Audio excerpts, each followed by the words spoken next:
I'm Victoria Compton from the EDC, and this is Mickey Von Dasso, also from the EDC.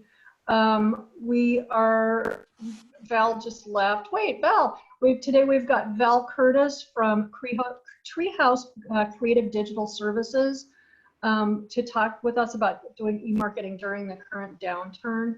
It looks like there's only a couple people on the call. We'll probably add some more over the next 5 to 10 minutes.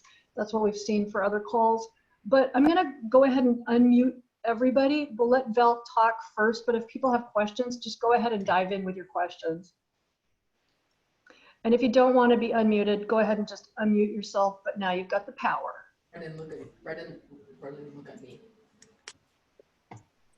So they've got everyone there. Cool. Good. Okay, Val, thank you so much for joining us today. And the recording will also be online, so other people can watch it at their leisure. But go ahead and share with us your ideas for businesses right now. Yeah, and so hi, and thank you for joining us here today.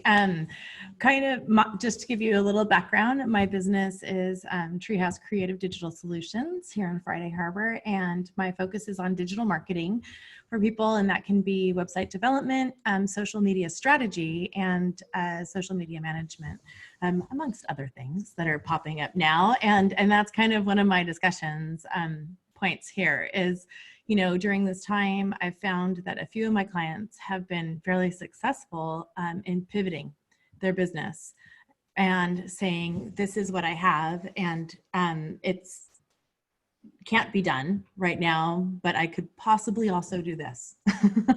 And so I've been helping several of my clients pivot at this time, and it's actually been working for them. One client, her sales were down 61% in March, and she is now only 20% down from April of last year, like in comparison. So, and her online sales are up over 595% from last year. So we're just kind of taking a look at pivoting things towards where people are. And now more than ever, kind of developing your digital presence or your presence in a digital medium, it allows you to have an actual presence right now when brick and mortars are being forced to be closed, and getting into that space is not always as easy as it seems. So for example, I had a business that I was helping out, and I noticed they wanted to get their products out, and they put up 15 posts in an hour. So basically what happened is Facebook saw them as spam, and they got shut down for the most part. So using some strategy and what you're doing and how to put it out there can help you grow that digital audience, as well as I'm going to help you today kind of figure out a couple of things to grab them and where they're at. So adding a photo or an image increases your reach always on Facebook. However, we're going to consider a few facts. Overall in social media, YouTube is the #1 or #2 search engine to Google. So if people are searching for something, they're looking at Google or they're looking at YouTube. And on mobile alone, they reach more 18 to 49-year-olds than any cable network in the US, which is kind of an amazing thing, because when you think about how much money is spent on advertising on cable network channels, and then thinking, wow, I can just put a video up on YouTube and that's free. More than half of YouTube views come from mobile devices, and in an average month, 8 out of 10 18 to 49-year-olds watch YouTube, and the number for boomers is doubling every single year, which is pretty incredible. So part of why I'm telling you this is I don't want you to underestimate the power of video. In Facebook, which is, when you're thinking of the different channels, Facebook is really prominent among high earners. 49% of its users make more than $75,000 a year. And it's the only social media platform with more reach at 83% of the high income earners. So but why are they there? And so that's something to think when you go into each platform. Facebook, for example, 88% of Facebook users are there to stay in contact with friends and family. So when you're putting out messaging into that space, consider that. And in both in Facebook and in Instagram now, they have something called stories. And in Facebook stories alone, there's 300 million active users each day. And you're not limited by the same parameters that you are on a Facebook page, in that you have to have just your followers. Stories will just go out. A couple of things to think about. I'm going to talk specifically to video in these stations or in these channels, is that it can seem daunting when you start to think about video. First of all, do you put out something that's highly produced? Do you put out live video, which is a big thing right now? Do you put video on every format? Do you know, where are your videos being watched? Is it on a phone? Is it on a TV? Is it on a tablet or a desktop computer? And so part of that is knowing your audience, and you can dive really quickly into your analytics just to see where they're coming from. Or if you have a website, to look at your website. Taking into consideration, do a little homework for you. I can tell you that on Facebook and Instagram, you are going to get a much more significant reach, almost 40% more if you have a square video. Such a simple little thing, but so true. And here's another simple trick. If you're going to do a live video on Facebook, turn your camera this way. Now this is going to give you more room in scrolling land, but people tend to stick with horizontal videos longer, is what our stats tell us. And so here's kind of part of the concept. One, the importance of video is to connect to your audience. So use storytelling. Give them a call to action. Say, sign up for my newsletter, or take a look, go to this link and check out this specific product that I'm showing you. And if, for example, let's say you're, I don't have anything handy. Let's say you have pottery. Do a live video and say, I just created this, and here's how I did it. Show a little bit of your process in a video, and people are going to watch that. They want to see your process. They want to see what you're doing. And right now, people are going to Facebook to connect. So on a usual day, I'll jump into Facebook and I'll see that there's probably about 70 people live in that space. Right now, my numbers are always over 150. So people are hanging out there in that space. And so do not underestimate it. You're going to go for a little younger demographic if you add Instagram into this. So again, it starts to feel daunting. Oh my gosh, Instagram and Pinterest and Twitter and YouTube and all of these things. But here's what I want to tell you. I want you to consider this. One video can be uploaded to YouTube with strong keywords that will lead people to you when they search. It can then get uploaded to Instagram. It can then get uploaded to Facebook, or you can do a live talking about it. It can get uploaded to Twitter. It can get uploaded to Pinterest. And then once you upload it to YouTube, you can embed that video into your website as a vlog, and then have those keywords sitting around it again. And in that case, you could refer to it on Facebook again and send people back to your site with a call to action. Do this, buy a gift card, or make a reservation for the fall, or whatever it might be at that point in time. So when you're thinking of video, live is always going to get an amazing reach, and you don't have to be highly produced for that. If you'll see online right now, so many stars and musical artists and that type of thing, they're at home and raw right now. Like, this is me. And if you look, one of the most popular things on YouTube right now is, oh gosh, Krasinski, what's his name? But he's doing Some Good News. And it's a little, like he has a little intro that he does in there and all those things, but it's him like sitting at his desk in his, in his living room. And the people that he's bringing on, there's editing that has happened, but it's not bright lights and big makeup and, you know, it's not that type of thing. People aren't going to have an affinity towards that right now, but they are going to have a major affinity towards seeing familiar faces, talking to them, sharing their story, and saying, you know, hey, I created this today. Mother's Day is coming up.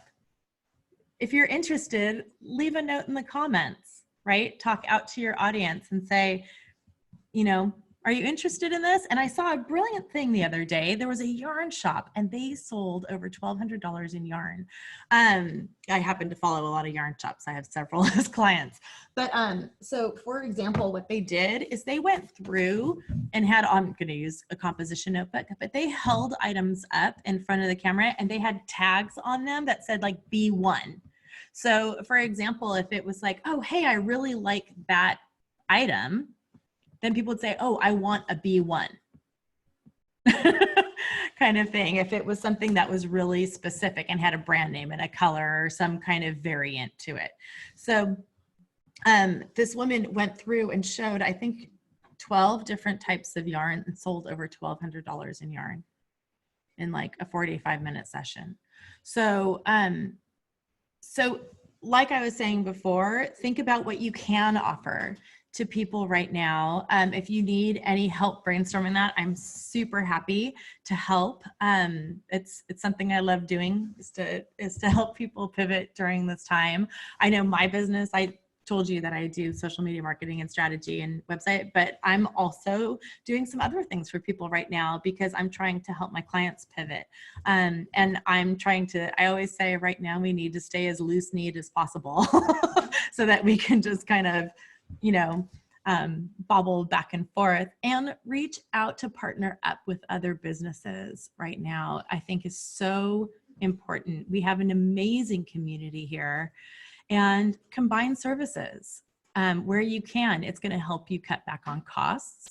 It's going to help you cross promote, and you can build off of one another's audiences. I mean, Island Strong, promote it.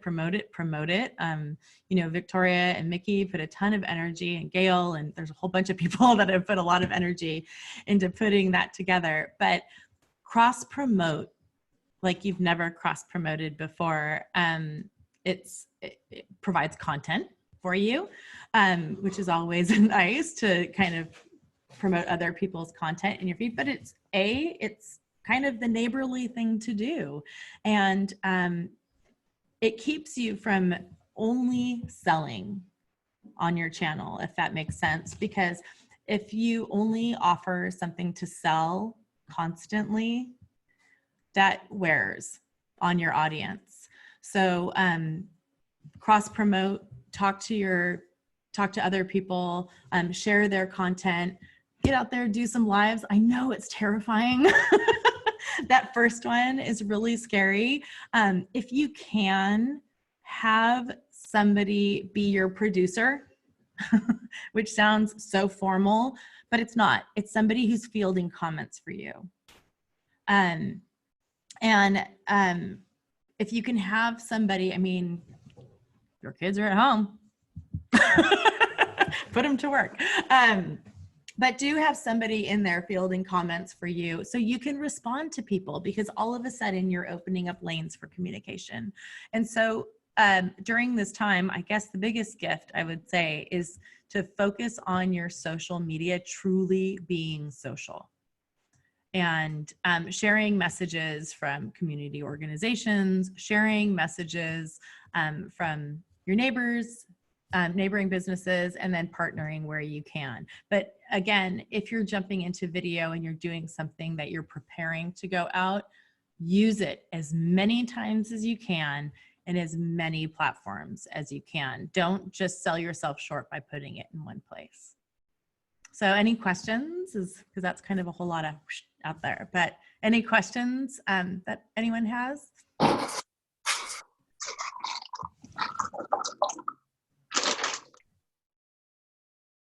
Someone took off their mic.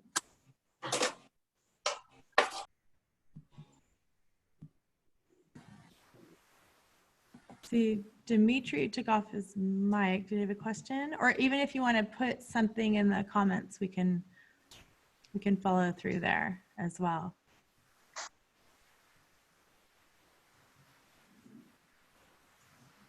Marty, were you trying to? Victoria, any questions you have? You're muted as well. Unmute yourself. Oh, you're muted, Victoria. There we go. There you go. Thanks, Val. So there's actually some local chamber events that the chambers are putting on, like fashion shows and art walks. I know the San Juan Island Chamber did an art walk last week. Mm-hmm. And that's a really great example of partnering, which you said is incredibly important. It's important Mm-hmm. from after doing that, you've got tons of content you can pump out. You've got more of a neighborly feeling, both to the people in your neighborhood and to your customers, which just is feel good all around. But Becky Day from the San Juan Island Chamber said that some of the artists who participated in the art walk sold like $1,000 worth of art and were able to make their rent, which is a really big deal when we're talking about the current situation. It's true. Anything, and that's kind of that live aspect, right? Is anything you can do live right now. I mean, really, if you have any followers, or even if you don't, live is going to give you reach that you won't get by just putting some text up into a post. If you just put, I have marbles for sale, and here's a link to my marbles, Facebook is just going to look at that and be like, spam, spam, spam. Yeah, or just boring. Right. Exactly. Right. And nobody's people. So this is a number that will make your head pop. People before, this is a number from February. So this is before we were even home. On average, we're scrolling 350 yards a day. Holy cow. 350 yards a day. And so a couple of things on that note. Most people watch video with the sound off, right? So you need, in that scroll, you need to show them something that's going to make them stop. So that's something to kind of think about overall. So I have to tell you that yarn shop, I stopped because I'm like, she's holding up these skeins of yarn with these tags on them. What is she doing? Right? And so it made me stop, and I turned on my sound and I started seeing what she was doing. And I was like, oh, she's brilliant. So do keep that in mind. Some of your messaging you might be able to put out there without that, right? And it's okay. Put on that auto caption and let it caption you out, because people don't necessarily need to hear you. But it's pretty good. Hand gestures, get people talking, look into your camera and talk to people. Those are all really important things when you're trying to capture them in your feed. Really? And can I give a little plug for Friday Harbor Live? Speaking of speaking out for neighbors, we're doing that, and everybody is welcome, for real. The whole basis of Friday Harbor Live right now is teaching your skills to kids. And I say island kids of all ages. Plug your business there. We have a following now. And so come in, share a skill, and practice live. I'll walk you through it. You kind of get a little hand holding into a live situation, and then plug your business. So take advantage of jumping into other feeds to promote yourself right now. Take advantage of any opportunity that you have to do that. Can you say a little bit about what Friday Harbor Live is? Yeah, sure. So it's a show that happens, it's a live video that happens Monday through Friday. Because we're targeting, we're open to younger kids as part of our audience, we do our live video in a closed group where people have to have permission to come in. And so, and then what we do is after it's done, we post it to the Facebook page. So everybody can watch it whenever they want. If you go just straight up live, you're out there to the masses. And since part of our audience is kids, we wanted to make sure that we had a buffer in between there before we put it out to the masses. So we created a little private group for them. Do you know if there's one of those for the other islands? Because we've got people from Orcas and Lopez on the call today.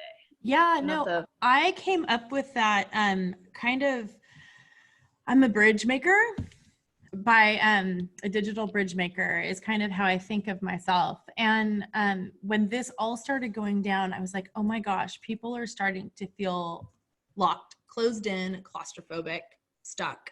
And I was like, we have so many talented people here. So many talented people here. And it can be everything. Like somebody did yesterday about how to make like homemade chocolate treats and it went crazy. And so it can be very, very simple. It doesn't have to be grandiose. People have done tours of their studios. We're going to have a glass blower on tomorrow. I mean, it's really fun. And we have so many talented people. And so the idea was to get people out of their homes and to make connections with people in the community. And it's just so wonderful to go through your feed and see familiar faces and to see them talking. And then you learn about them. You're like, oh my gosh, I didn't know she knew how to do this, or I didn't know he knew how to do that. And like Melina's going to come on from our library and she's going to do poetry with the kids on Thursday. So Cool. So it's a huge, vast array of things. And the idea really was to create a bridge between our younger islanders and these incredibly knowledgeable people that we have here. So if the other islands want to get it to it, I'm super happy to help that get rolling because Okay, cool. It's great. Well, we've got Lance Evans on the phone from the Orcas Island Chamber, so maybe that's something that he could partner with you on setting up for Orcas. And who do we have from Lopez? Maybe we don't have any Lopesians, but that seems like something that each island could do too. Yeah, and we have such a gift here. We really do. So many talented people. Mm-hmm. Hey Val, so the the Facebook Live events, how do you keep those from turning into Troll Town? Yeah, so there's that. So I literally had an experience last week, which is why we're now in the private group. And so I created a private group so that I wouldn't have to deal with the trolls. I knew everybody walking in the door, so to speak. Friday Heart, when you get into Facebook Live, I mean, if you've watched, Lord help us all, if you've watched any political or news stream, I mean, I think there's only one that I've watched. It was an Oprah Live that I was like, there's no negative commentary in here. Well done, Oprah. But everything else that I've seen, people just jump in. And we had a post actually directly shared to a trolling group. So I spent my entire time in the show because I do an intro and then I say away and I'm off. But I spent the entire time in the show deleting comments and blocking people. So that's why I'm using the group. Well, and that's also why if you don't, and no matter what, it's good to have a second moderator. So like for us today, both Mickey and John can jump in and do what they need to do if something goes awry. Yeah, it's really nice. And it's nice if you're hosting, so to speak, that that you don't have to deal with that also. And then it's nice to have like kind of a second voice popping in to say, hey, so-and-so has this question or whatever, to kind of just monitor things for you. And also it's nice if you're doing a live to have somebody else monitoring to check your connection.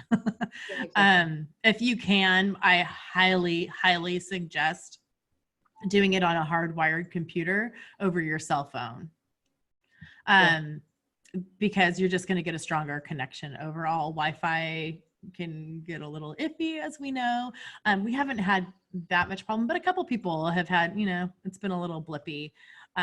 on there. But overall, if you can be hardwired, do. And really, honestly, people are so forgiving.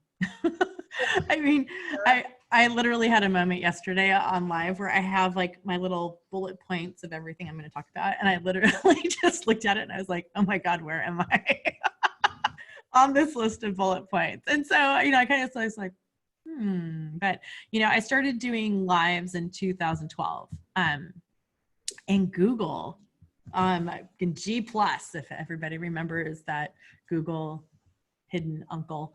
And so I was doing live shows there for quite a few years. But, you know, I'm super happy to help anyone, you know, do a test session. And now through Creator Studio in Facebook, you can do a test session. So you can kind of test things instead of going live and test things out. Another thing you can do that I did originally, I had set up Facebook Live, the group, because I would go in there and test.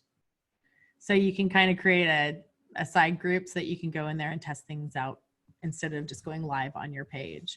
Because as soon as you go live on your page, there's just people there.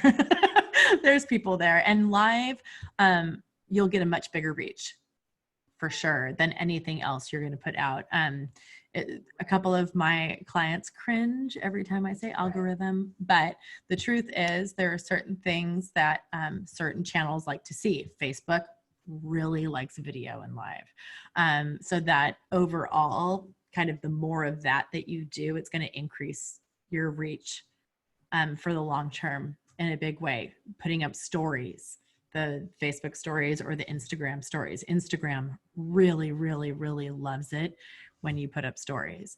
So kind of getting into those channels and finding out what they like. Is there a way for those of us who are privacy oriented to do Instagram posts without loading the app? No. Yeah.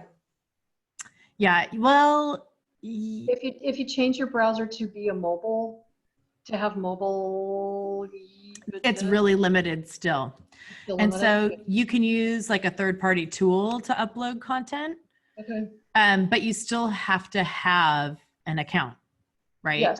Yes. So you have to have your account, but you don't have to have it on your phone. Yeah, and you can use, so now in Facebook, actually I should say, in Facebook, they have Creator Studio.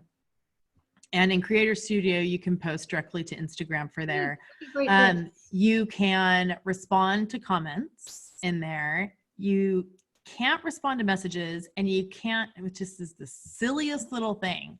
But for example, in Facebook, when you like things that people say, you can't do that in Instagram for some reason through Creator Studio. So it's limited what you can actually do. You can't engage. But one thing I will say with all of these channels, if you just go in and put up content all the time and you're not engaging and making it social, if you're not reaching out to other feeds, if you're not liking other pages, if you're not engaging with others, you're seen as spam.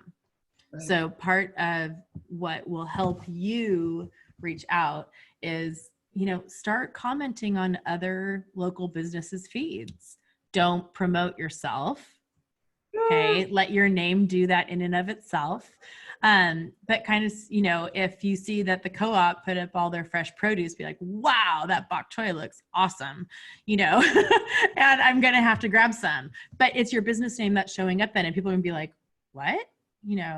What is John Gomez doing? And so then they'll like jump in there and jump over to your feed. I mean, I do it constantly where I see somebody's business name come up and I'm like, oh, what's that? So do make sure that whatever social channel you're jumping into, that you are being social with it. And Facebook now, you can, oh my gosh, this is such a muddy mess, but Facebook has rolled out where you can follow group pages as your business. And so just be so careful where you're posting. I'll just say that. We have some pretty rough crowds in Facebook. On that light note, I'm going to open it up for everybody. I'm going to unmute everybody, so be prepared for that if like you're rattling a chips bag or something. Here comes the unmuted. And we can all throw questions at Val. Thank you, Val. Here comes the views. Hey, everybody's unmuted. Ooh, some of you managed to stay muted. If you have questions for Val, go ahead and jump on in. And if not, I've got a couple more and I can keep spieling along.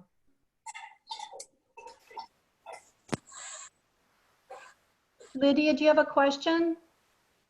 I don't, but thanks for asking. Yeah, absolutely. Okay, so Val, here's one for me. For YouTube, since that is the #2, like when you're doing a Google search, actually I think videos even come up as like the sponsored things, videos, and then actual Content. Googly content. So knowing that, what are your best tips for YouTube using like keyword searches, or like just all the stuff for the background that would be helpful if we have time? Yeah, so key thing when you're putting anything up on YouTube, YouTube, Facebook, Pinterest, do not underestimate Pinterest. Pinterest shows up too, right in the top on the front page every single time, but it all comes down to keywords. So you want to find, and there are a lot of tools that we do with our clients that we go through and kind of look at their services overall and find keyword lists for them.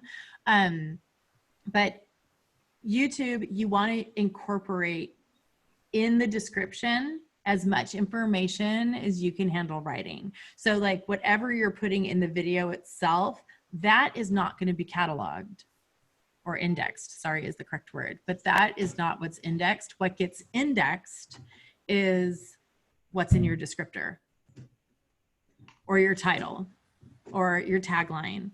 So make sure that those keywords start to cross over, and then that's where you kind of build up there and share that stuff out. Share it out. And when you see another local, scratch each other's backs.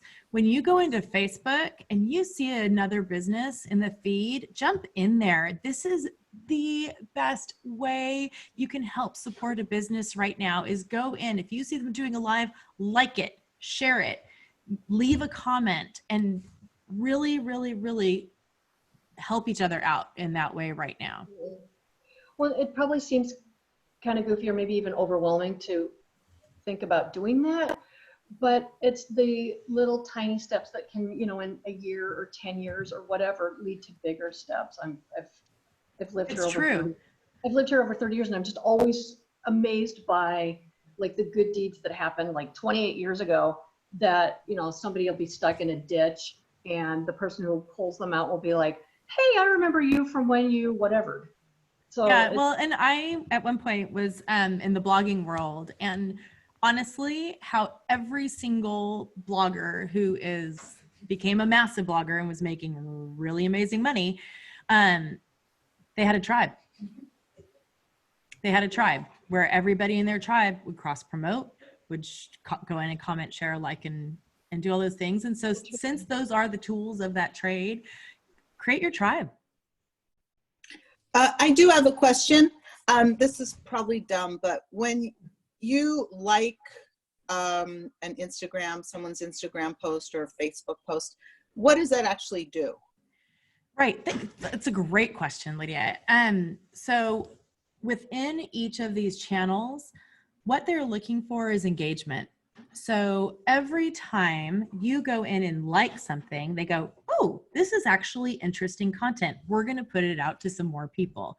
So every time you engage with a post or somebody engages with your post, it's telling that channel, Facebook, Pinterest, whatever it is, Instagram, that you're worth sharing out to more people.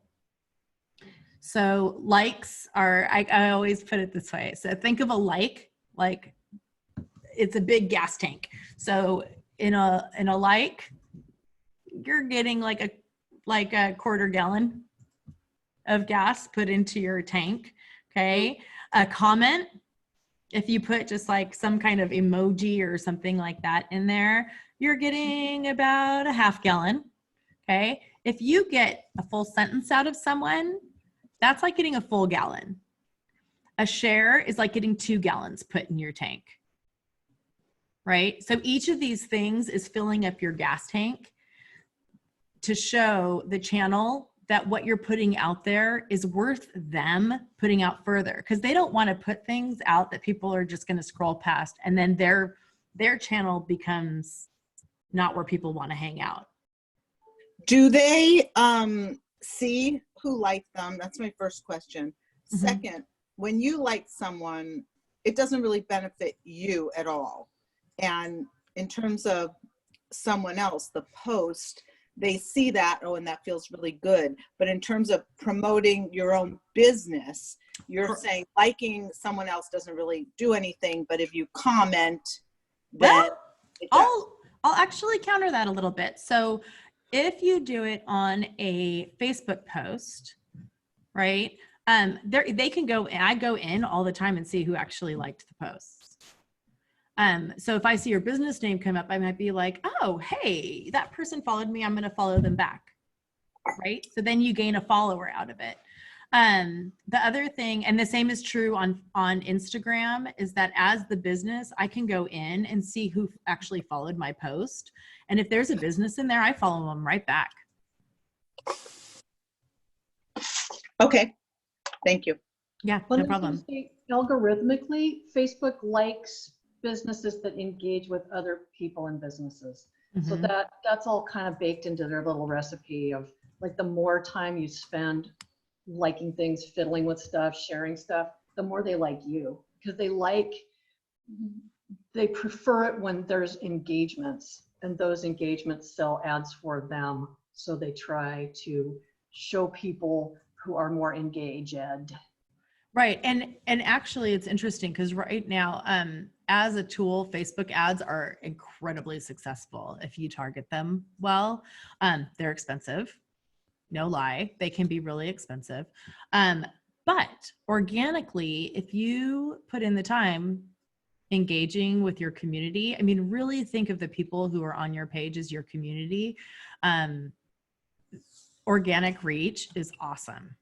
And I mean, I have 2 clients right now on Instagram who I built from the ground up, and we're doing it entirely organically. And they're getting a much better reach with 3,000 followers that we've built up kind of over the course of the last year than sites that have like 25,000 followers. So I always call those vanity numbers. Like, don't feel like you need to have 25,000 followers. You want engaged people. That's the most important thing. So ask a question. That's actually a big thing. So whatever you're putting out there, if you want people to engage with your content, ask a question that they're going to have to answer. Have them make choices for you too. Like I'm making this, should I put a red glaze on it or a black glaze, right? And then all of a sudden people have to respond. So ask questions. That's a good one. Okay, we're about 5 minutes short of the end of the chat and chew. Does anybody else have questions for Val? I'll leave it open there. We got a few people. Everybody's chewing apparently. That's okay. She did a really good That's job. one thing I was thinking about is, so one of the things we've run into with Island Strong is that a lot of companies don't have a website at all. And some don't even have Facebook. So considering the limited time efforts people have, would you recommend people focus on just going to YouTube straight, creating a website first, go to Facebook first? What do you think the sort of, like, you start from nothing, what's their next step? Yeah, I would say it depends on their demographic, right? So who their customers are, that's what's going to depend which channel they go to first. If you are a person who is doing crafty stuff, I'm going to say jump straight into Instagram, right? And use good hashtags, do a little research, or go into Pinterest. But Pinterest takes about 6 weeks to index.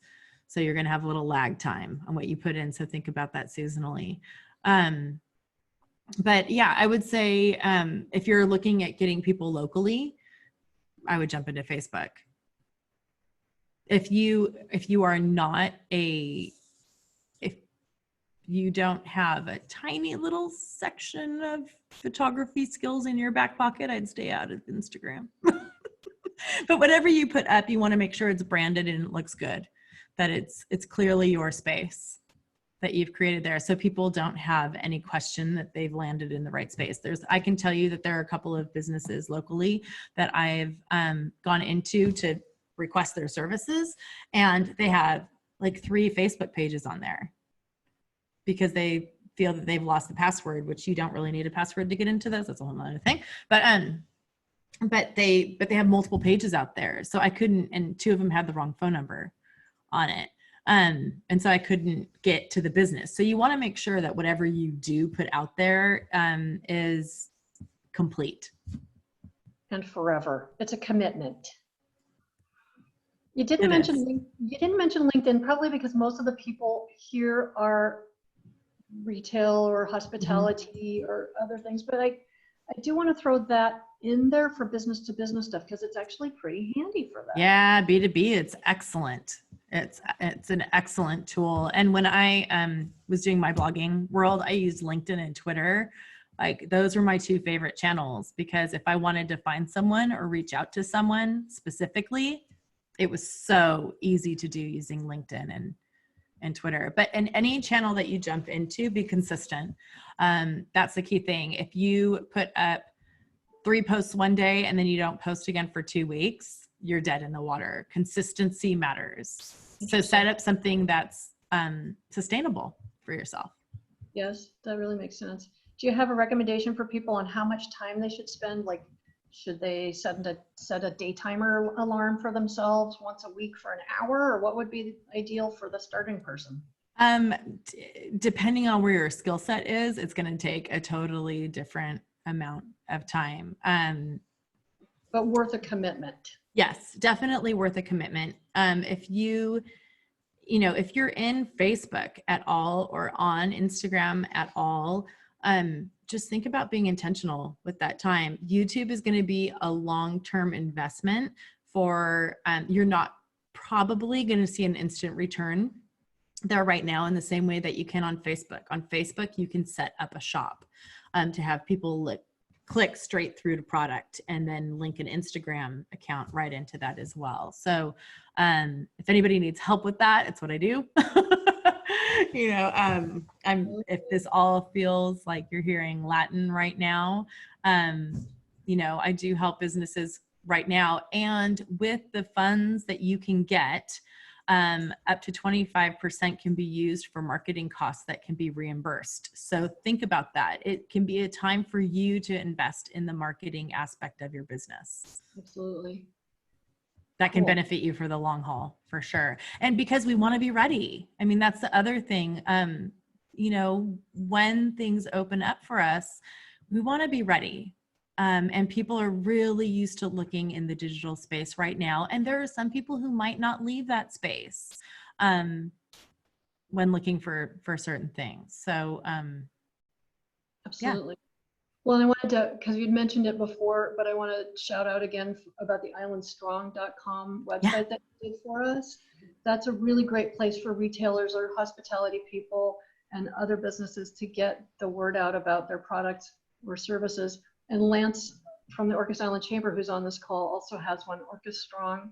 And then Mickey, do you want to talk about the islandknowledge.org meeting or Mickey? Oh, there you are.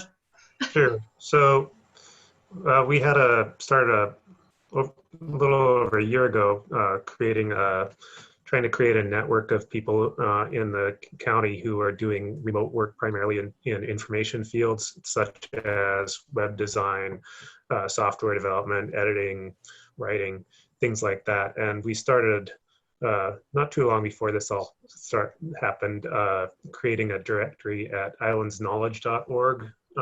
So it doesn't have that many people start in it, but it does have a few people in different fields that might be able to help as well. And I'll put that in the chat. So it's a fairly small directory still. Yeah, but a good one. Val, can we put your web address in the chat as well? Yeah, so, I'll put it down there right now. Cool. And then we'll all have that for if people want to talk to you some more. Yeah, absolutely. Any other questions? Otherwise, I'm going to wrap up the meeting. Thank you again for joining us. And I'm not sure I said this before, but the EDC exists to serve small businesses in San Juan County. So if there's anything that your business needs, just give us a call at 378-2906 or email us at info@sanjuansedc.org. That is also our web address, and we've got a lot of resources for businesses. But let us know if you need anything at all. Val, thank you again so much for joining us today. It's really a delight to talk to you and have you tell us all the good stuff about social media marketing. And if people have questions, Val's website's now in there in the chat box. You just reach out to her for questions about the marketing she talked about, or to us for business questions. Thanks everybody for coming today. And what is the phone number again to call Yeah, you? oh yeah. It's 378-2906. How are you, Jennifer? I didn't know you were back there. Well, I just figured out how to get on. Yeah, well, Mickey's going to put this on our website. So this recording will be on our website for anybody who missed something. Oh, wow. So I could go. All right. Yeah. Where do I go to? So you go to San Juan's with an S, edc.org. sanjuansedc.org. That's it. Thank you. It's under the news section. So, and then you'll scroll down. I'm going to reorganize it a little bit so the recordings are at the top, I think, today. That's a good idea. Easier to find. I have a curious question. Is anybody taking bets on when we can rent our vacation cabins again? So it depends, it all depends on biology. So it depends on if there's another outbreak here or in Washington State. But assuming the best, we're looking at the end of May, mid to the middle of June. So maybe by Memorial Day? Maybe, but more likely definitely by the 4th of July, barring any weirdnesses. And I would say that's a very conservative estimate. I would say at the beginning of June, like the end of May, beginning of June. Thank you. Yeah, absolutely. Okay. I've put our phone number, website, and the link specifically for the Chat and Chew recordings up in the chat. But it takes a little bit before Zoom gets us the recording. So. And then, Victoria, if I may, because the chat doesn't get into what we share, and so my website is Treehouse CDS for Creative Design Solutions. So it's treehousecds.com. Good.